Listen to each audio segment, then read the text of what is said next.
नमस्कार, जय श्री राम, हर हर महादेव। हमारे साथ जुड़ चुके हैं प्रारब्ध से अवनीश सर और उनको मैं प्रणाम करता हूँ। अवनीश सर के चैनल पर जाता था तो हमेशा एक बात कहते थे, अभिषेक बिहार से ज़मीन पर जुड़े हैं। आज इंट्रोडक्शन अवनीश सर का मैं बदलता हूँ, क्योंकि भारत का प्रारब्ध बदलने वाला है, तो थोड़ा-सा हम इंट्रोडक्शन सर का बदलते हैं। दर्शकों, अवनीश सर के जीवन का एक बहुत बड़ा समय जीवन जो है वो असम में बीता है, तो असम की राजनीति के जानकार मैं बता देता हूँ। बगल में बंगाल है, तो पार्थ अब ये कहेंगे मुझे, चूँकि मैं ही छोटा हूँ, तो कहेंगे पार्थ बंगाल की तरफ चलते हैं। लेकिन बंगाल और असम की तरफ जाएँ उससे पहले प्रधानमंत्री नरेंद्र मोदी जी कुछ कह रहे हैं और बड़ा अच्छा उत्तर दिया है कि हम चुनाव क्यों जीतते हैं या क्या है, इमोशन है। इस पर चर्चा करते हुए हम जाएँ, क्योंकि शेख हसीना को जो सज़ा मिली है बंगाल के अंदर, उसके बाद फिर से हारे हुए लोगों के अंदर अचानक से जोश आया है कि लगता है मोदी के साथ भी हम लोग ऐसा कर सकते हैं। हालाँकि ये धृष्टता है, ये लोग संविधान विरोधी बात कर रहे हैं, लेकिन संविधान की मर्यादा तो इन लोगों ने कब की तार-तार कर दी। पहले मोदी जी को सुन लेते हैं, उसके बाद सर का विश्लेषण हम लेंगे। साथियों, बिहार चुनाव जीतने के बाद कुछ लोगों ने, मीडिया के कुछ मोदी प्रेमियों ने फिर से ये कहना शुरू किया है, भाजपा, मोदी हमेशा 24/7 इलेक्शन बोर्ड में ही रहते हैं। मैं समझता हूं, चुनाव जीतने के लिए इलेक्शन मोड नहीं, 2400 घंटे इलेक्शन मोड में रहना जरूरी होता है। इमोशनल मोड में रहना जरूरी होता है, इलेक्शन मोड में नहीं। जब मन इस फोटो को सर देख लीजिएगा थोड़ा, गुलाम नबी आजाद और शशि थरूर भी बगल में बैठे हैं। के भीतर एक बेचैनी सी रहती है कि 1 मिनट भी गंवाना नहीं है। गरीब के जीवन से मुश्किलें कम करने के लिए, गरीब को रोजगार के लिए, गरीब को इलाज के लिए, मध्यम वर्ग की आकांक्षाओं को पूरा करने के लिए बस मेहनत करते रहना है। इस इमोशन के साथ, इस भावना के साथ सरकार लगातार जुटी रहती है। जी, और एक तो आपने सुन ही लिया कि गंगा मैया जो है वो बिहार से बंगाल की तरफ जाती है। तो सर, आप तो न जाने कितने स्टेज शो में प्रोग्राम संचालक भी रहे हैं, तो संचालन शुरू कीजिए सर। धन्यवाद अभिषेक जी, सभी दर्शकों को प्रणाम। Assam is a place of लाहे लाहे। Assam is a place of is a लहल है। प्लेस ऑफ लाहे लाहे। ये जानते हैं किसने कहा था? जी। ये उन्होंने ही कहा था जिन्होंने भारत को सांप और सपेरों का देश बनाने का प्रयास किया था। वही मैं सोचूं कि ये उन्हें, उनके नाम के आगे जब मैं पंडित लगा के बोलता हूं तो हमारे बहुत सारे राष्ट्रवादी दर्शक कहते हैं कि नहीं साहब, पंडित मत लगाया कीजिए। पंडित नेहरू, पंडित नेहरू ने असम को परित्यक्त कर दिया गया था उनके जमाने में। असम को उसके हाल पर छोड़ दिया था। जब ये साफ मैसेजेज आ रहे थे कि असम खतरे में है, नेहरू ने कहा था कि शायद असम हमारे पास नहीं रह सकता है। और आप सोचें कि एक ऊर्जा से भरे हुए अहोम साम्राज्य के बारे में हमारे दर्शक हाथ जोड़ के विनम्र विनती है कि जरूर गूगल करिएगा अहोम साम्राज्य, जिसके महावीर योद्धाओं ने किस तरीके से उस सनातनी संस्कार के अहोम राज्य की अक्षुण्णता बनाए रखी। उसको Assam is the place of लाहे लाहे। लाहे लाहे का मतलब आराम आराम से, धीमे धीमे, थका हुआ, निष्प्राण, बोरियत भरा हुआ। तो ये कांग्रेसी पहचान थी असम की। और उसके बाद क्या होता है साहब? एक और सांस्कृतिक बात कहूंगा, राजनीतिक भी है, उसके बाद शुरू करते हैं हम लोग इलेक्शन जी, मोड में। हम लोग भी इमोशनल मोड में आ जाएंगे, जैसा कि प्रधानमंत्री जी ने कहा। 70 के लेट दशक में छात्र आंदोलन शुरू होता है। वो बिहार में भी आया, असम में भी गया, और असम जी, में शुरू हुआ। ठीक उसी समय बहिरागत आंदोलन शुरू हुआ, त्रिपुरा में, असम में। बहिरागत, बहिरागत का मतलब जो असम के बाहर के लोग हैं। हुँ, हुँ, और उसी के साथ शुरू हुआ त्रिपुरा में चलो पलटाई। आपने हुँ, पिछले लोकसभा चुनाव में, बंगाल के विधानसभा चुनाव में चलो पलटाई सुना होगा। जी, जी, लेकिन आज जब पीछे जाएंगे तो चलो पलटाई त्रिपुरा में शुरू हुआ और बहिरागत आंदोलन शुरू हुआ असम में। अस हुँ, असम की एक घटना मैं आपको बताता हूं, बड़ी मार्मिक घटना है। ज़रूर। कांग्रेसी इकोसिस्टम के रहते हुए असम का क्या हाल किया गया। मेरे हाथ में ये रुमाल है। जी, भोला आसामी दुकान पर जाता था और एक शर्ट के लिए कपड़ा मांगता था, या कहता था मुझे 4 मीटर कपड़ा दे दो। ओके। 4 मीटर कपड़ा अभिषेक जी जानते हैं उसे कैसे नाप के दिया जाता था? दर्शकों जरा सुनिएगा। दुकानदार कहता था, यहां से यहां नापता था, कहता था 1 मीटर, ये रहा 2 मीटर, ये रहा 3 मीटर, और ये रहा 4 मीटर। 1 मीटर कपड़े की चौहद्दी 4 बार चारों तरफ से नाप के उसे 4 मीटर के नाम पर 1 मीटर का कपड़ा दिया जाता था। ये वहां के भोले समाज का शोषण था, जो कांग्रेसी इकोसिस्टम के जरिए हमारे व्यापारी वर्ग, मैं साफ तौर पर कहूंगा, हमें आत्मचिंतन करना होगा। हाँ, हाँ। और वहां से जो हमारे, मैं आपको बताऊं, असम में एक जगह है मीसामारी। आप मीसामारी में जाइएगा, बिल्कुल अरुणाचल बॉर्डर से लगा हुआ है, और आप चौंक जाइएगा, वहां एक भी असमी आज के समय में, आज जब मैं आपसे बात कर रहा हूं, वहां एक भी असमी नहीं है। वहाँ तो वहां पर प्रोटेस्ट ही अरुणाचल में हो रहा है बांग्लादेशी वाले मुद्दे को लेकर के 2 दिनों 3 दिनों से। तो मैं आपको 70 में ले जा रहा हूं। उस जी, समय बांग्लादेशी और रोहिंग्यास का मामला उतना नहीं था। उस समय मामला था असम में हिंदी भाषी इलाकों से लोग, बिहार से, उत्तर प्रदेश से, राजस्थान से, एक बड़ी कम्युनिटी। तो ठीक है, वो गए, माइग्रेट हुए वहां पर, वहां काम धंधा किया। लेकिन लोकल्स को दबाने की कीमत पर नहीं करना चाहिए।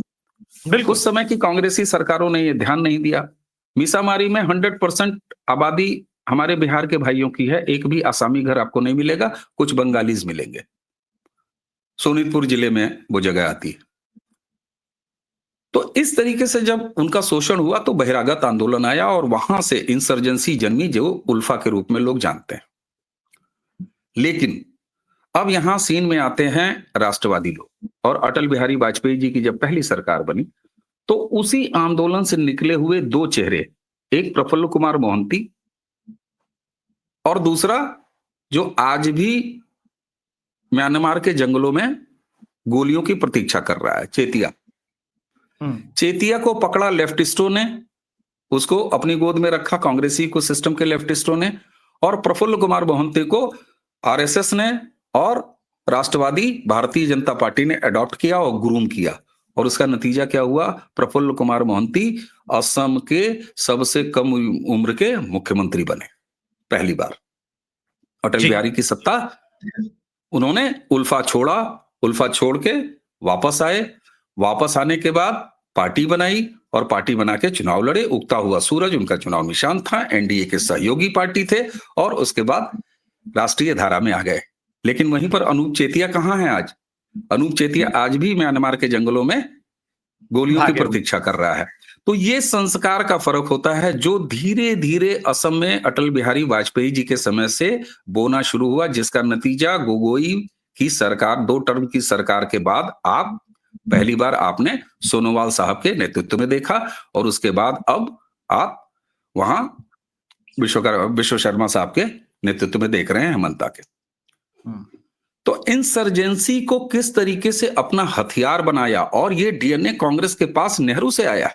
कश्मीर में कांटा किसने बोया? नेहरू ने बोया।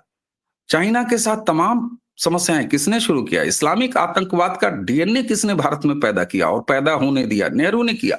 ठीक उसी लेगेसी को राजीव गांधी तक ने ढोया, इंदिरा गांधी तक ने ढोया। आप देखिए तमिलनाडु में द्रविड़ पॉलिटिक्स में किस तरीके से वहां पर पहचान का संकट खड़ा किया, ठीक वही असम के साथ किया। लेकिन असम पर आरएसएस की नजर प्रफुल्ल कुमार मोहंतो के समय से आई और आपको पता है कि आरएसएस एक लॉन्ग टर्म मैनेजमेंट के तहत एक लंबे दीर्घकालीन परियोजनाएं बनाती है और उसका नतीजा हम सर्वदानंद सोनोवाल साहब के समय से जब देख रहे हैं, उसके बाद ये सिलसिला अनवरत चल रहा है। अब यहां एक और संस्कार की बात करूंगा।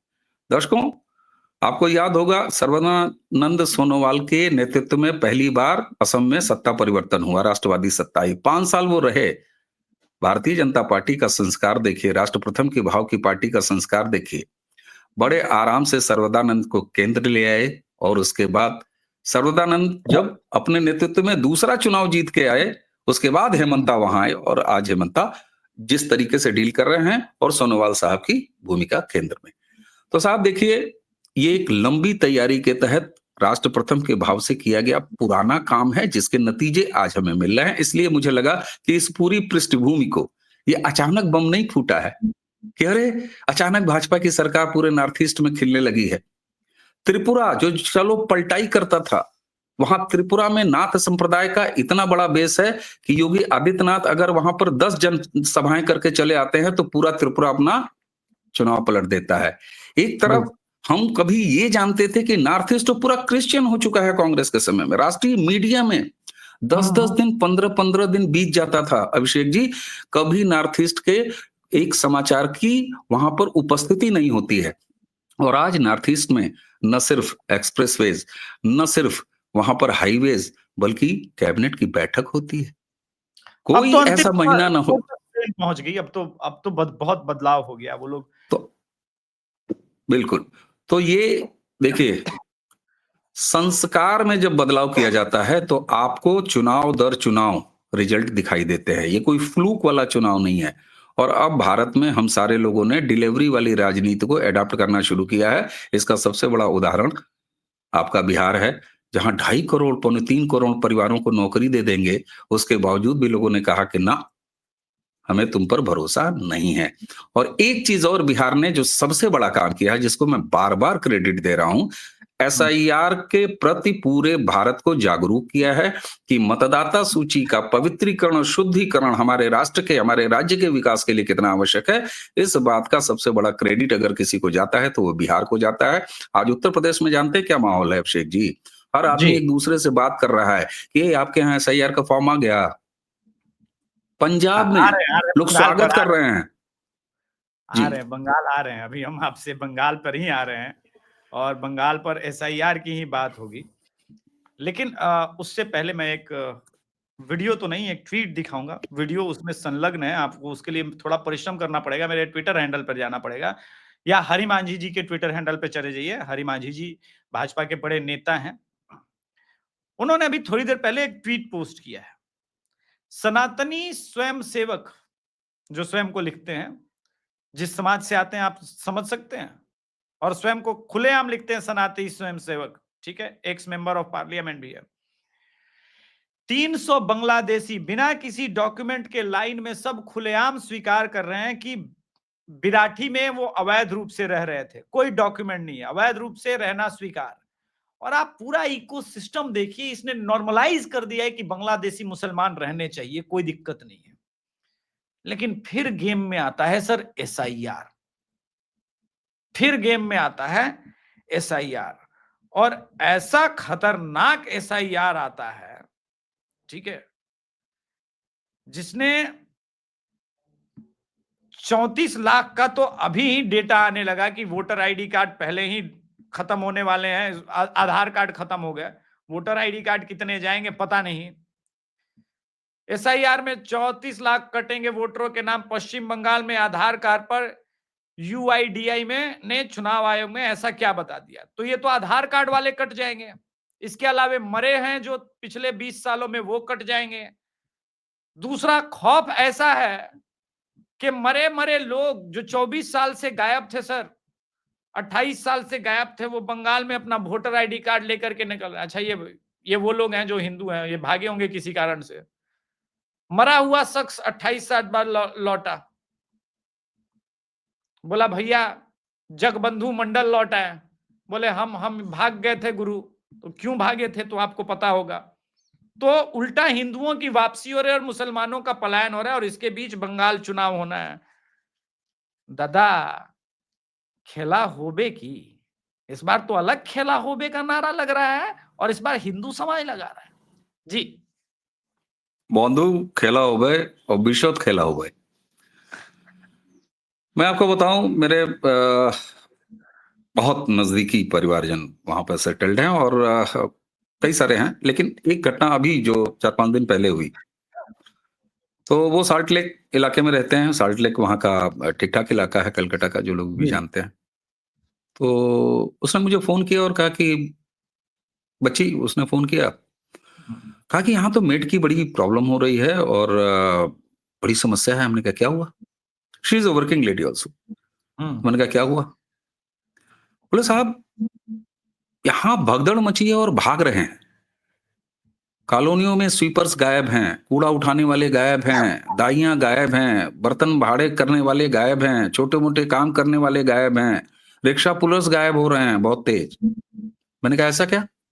अच्छा, तो मैं सोशल मीडिया पे देख रहा था, वीडियोस लोग पोस्ट कर रहे थे कि ये भग रहे हैं, वो भग रहे हैं, सारे बांग्लादेशी और रोहिंग्यास भाग रहे हैं। तो मुझे, आजकल जानते हैं एआई का जमाना है, तो थोड़ा सतर्क होकर चलना पड़ता है।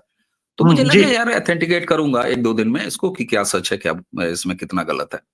लेकिन जब उसने बताया मेरे परिवारी जन ना, तो मैंने कहा कि क्यों? तो उन्होंने कहा कि ट्रेन जो सीमावर्ती इलाकों तक जा रही है बांग्लादेश, वो भरी हुई हैं और ठुसे हुए हैं लोग, लाइनों में लगे हैं। जिसको बस मिल रही है वो बस, जिसको ट्रेन मिल रही है वो ट्रेन, और वो सब के सब भाग रहे हैं। मैंने कहा भाई ये चीज बताओ कि अगर एसआईआर हो रहा है तो एसआईआर तो वोट डालने के लिए होगा ना। तो उनको एसआईआर की कोई जरूरत नहीं है, वो चुपचाप रहें, अपना ठेला चलाएं, अपना काम करें और कहें कि भाई हम वोट यहाँ नहीं देंगे, तो वो तो पड़े रहेंगे। क्यों एसआईआर के नाम पे भगदड़ उनको? भाई एसआईआर तो वोटर बनाएगा ना, या वोटर काटेगा, यही तो 2 काम करेगा।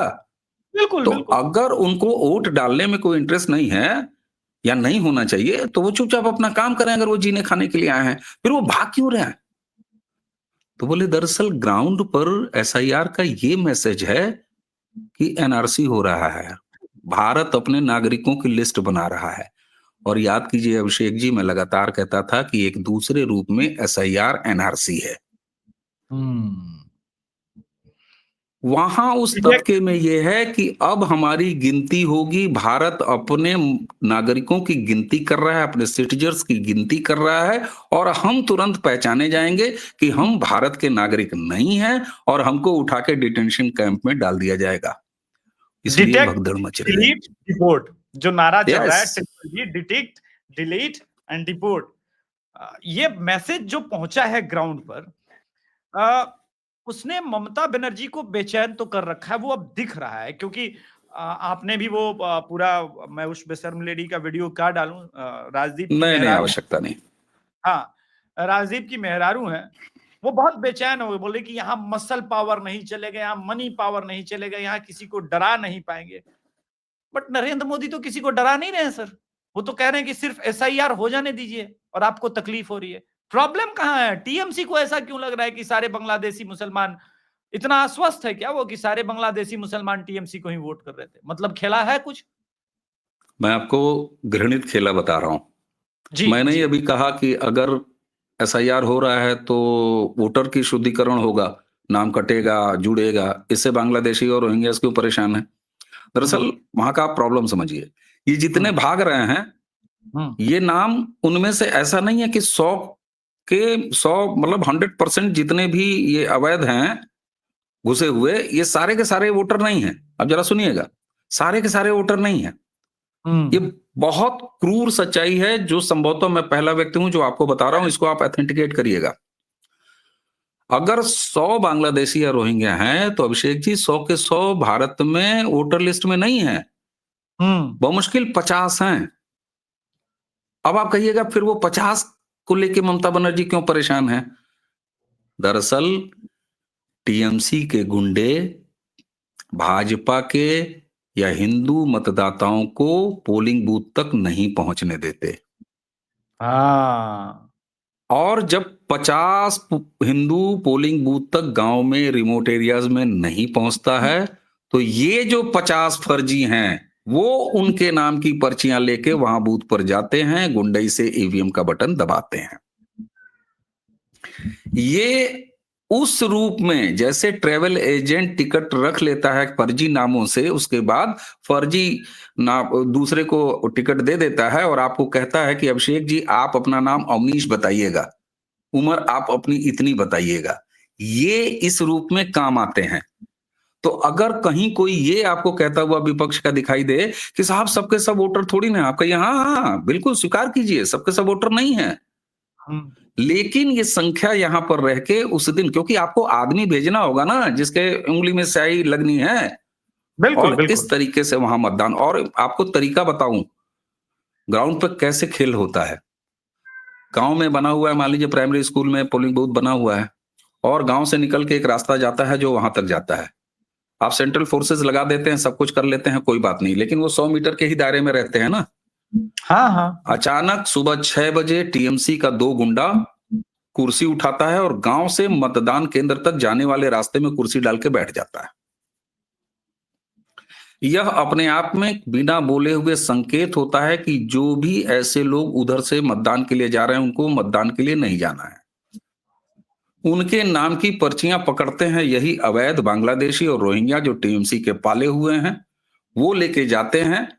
आपकी पर्ची कोई अब्दुल लेके जाएगा, अपना नाम अभिषेक तिवारी बताता है और चुपचाप जो वहां पर पीठासीन अधिकारी है वो राज्य सरकार का ही होता है, उसकी हिम्मत नहीं है, मतदान अधिकारी की हिम्मत नहीं है, केंद्रीय सुरक्षा बल वहां पर हैं। अगर पोलिंग मतदाता जो कि पोलिंग ऑफिसर फर्स्ट, वो जो पहचान करता है पर्ची लेने के बाद, अगर वो आपत्ति नहीं दर्ज करा रहा है, वहां इलेक्शन एजेंट जो पार्टियों के हैं वो अगर कोई विरोध नहीं करा रहे हैं, तो आप सीआरपीएफ चाहे फौज लगा दीजिए 100 मीटर बाहर, उसका अधिकार नहीं है कि वो पहचान करे। वो तो पोलिंग ऑफिसर फर्स्ट करेगा, पोलिंग ऑफिसर सेकंड स्याही लगाएगा और उसके बाद दस्तखत कराएगा और दस्तखत कराने के बाद पीठासीन अधिकारी ईवीएम की यूनिट को एक्टिवेट करेगा और आप जाके वोट डाल के चले आएंगे। इस तरीके से रिगिंग होती है बंगाल में। न सिर्फ हिंदुओं को वोट डालने से रोका जाता है बल्कि उनका वोट पड़ता है। ऐसा नहीं है कि उनका वोट नहीं पड़ा हुआ है। आप अगर मतदाता सूची लेंगे तो उसमें टिक मिलेगा,